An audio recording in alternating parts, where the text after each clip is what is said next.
Last month, we talked about the surgery on my left eye. Now let's talk about how it went on the right eye. Hi everybody, it's Christopher and welcome to Life's Not Over, It Just Looks Different on YouTube. In case you haven't seen the other video about the eye surgery on the left eye, let me catch you up a little bit.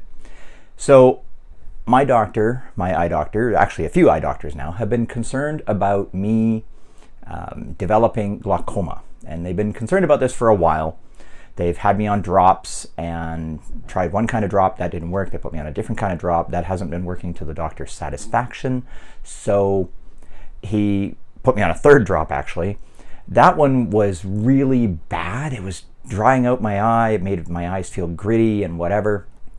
So I went back to the doctor and he said, well, we can do this laser procedure. And at first I was a bit hesitant, but I was like, you know what?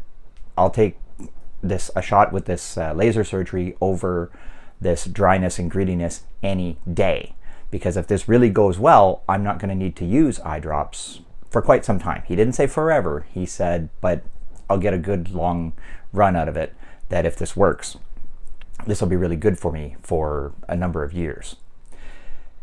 Now, because of what had happened with the left eye and how that surgery didn't go as smoothly as we all would have liked, I was a little bit apprehensive going back to get it done on the right eye. Not apprehensive to the point where I didn't want to do it, but just concerned at how smoothly it would go. But I was pleasantly surprised that when I went in there, they put in the numbing drop, he went to put the lens in against my eyeball, and this time it didn't pop out, so that was already a win. He was able to get into the procedure and get going on it right away. It actually all went really smoothly, so it was a much better experience than what the previous one had been. The other thing that was a win that I found out while I was there is that so far, and of course I'm not the doctor, he's the doctor, and I'll be going back in a month to see how he thinks my recovery has gone. But based on what I was told when I was in there that day, I think it's working, because they tested my eye pressures before I got the second eye done, and my numbers were down to 12 and 14. These are the measurements. You can look it up on Google or something to find out what those measurements mean if you're concerned about it. But the numbers 12 and 14, which are right in the low end of the normal eye pressure range. In fact, those are probably the lowest numbers I think the doctors have ever told me that my eye pressures have been. So that means that it's working, I think. So this is a good thing. And if it means that I don't have to keep putting drops in my eyes, that'll also be a good thing. I do want to talk just for a moment about the eye drops that I put in, because like I said, I've tried a number of different eye drops over the years based on what the doctors have prescribed. Some have worked better than others. They brought the pressures down from like 19 and 20, brought it down to like 15, 16, that kind of thing. But now it looks like we're getting down to where the doctor wants them. The one thing I did comment to the doctor, because he gave me this third eye drop, because putting a couple in a day already wasn't enough. He gave me a third one to sort of heal the eye, and it was stinging, and I thought maybe something was wrong because it was stinging like I had soap in my eye. And he said, oh, that's because you got the generic version of the drops. Had your pharmacist given you the brand name, that likely wouldn't have happened. So the wonders of generics versus the real deal. But anyway, it's fine. I only have to take that one to heal the eye for about another week, and I should be good. And then, like I said, in another month, I get to go see him. We're going to review the work and see how it worked. And maybe, hopefully, I might be able to stop taking eye drops. Not a bad thing, let me tell you.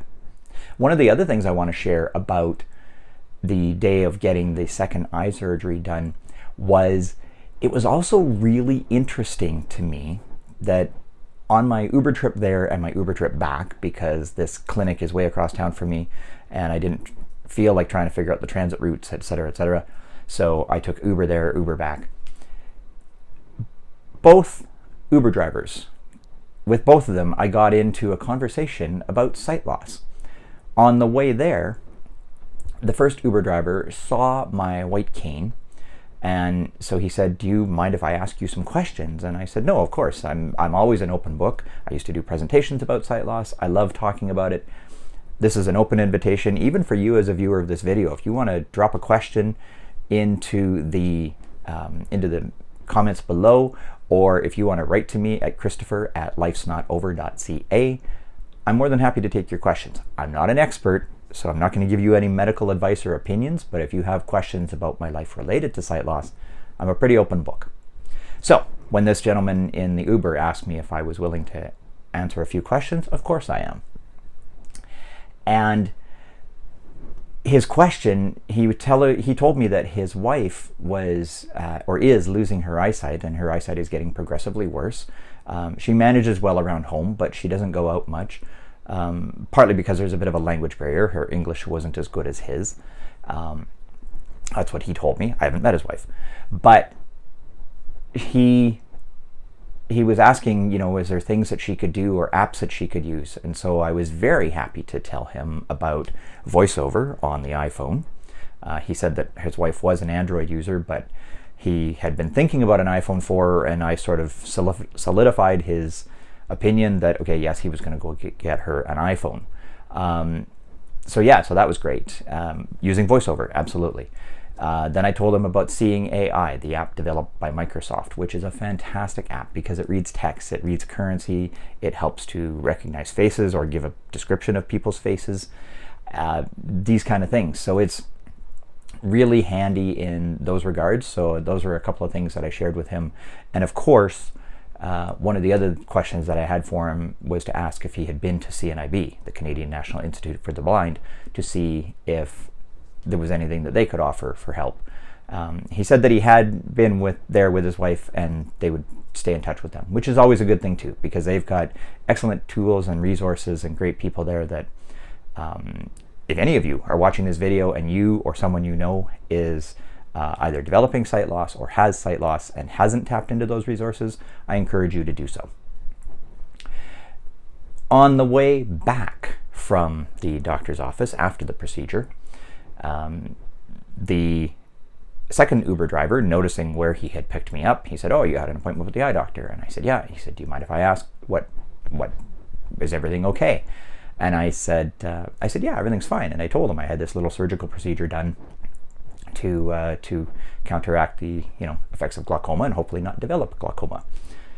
And he said, "Oh, testing eye pressures." And I said, "Yes." And so we got into this whole conversation about the importance of going to the eye doctor, the importance of watching out for those things and staying on top of eye pressures, in amongst any other things. And that was one of the messages that I used to deliver in my presentations on behalf of CNIB, and it's something that I would tell anybody anytime now, is go see your eye doctor at least once a year, because it's better to be ahead of any of these things that are developing rather than trying to catch up on them later, because once the damage is done, it's very often not reversible. So it's better to be ahead of it and get the treatment, get on the treatment as soon as you can to get these things done.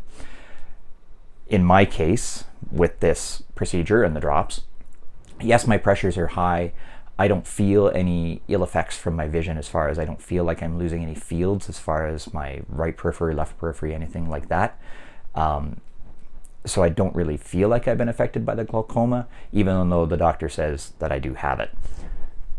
Whatever. We've done this procedure now, so hopefully this works, and hopefully it keeps it at bay for a very good long time. That was everything I wanted to share about the day of getting the laser eye surgery done on the right eye. Perhaps after the follow-up visit with the doctor to see how things go, there'll be another video on this.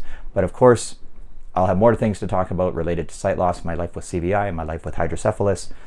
Thank you very much for watching. I really do appreciate each and every one of you who watches these videos, who has clicked like down below or subscribed to the channel. Thank you so much for doing so. I really do appreciate each and every one of you.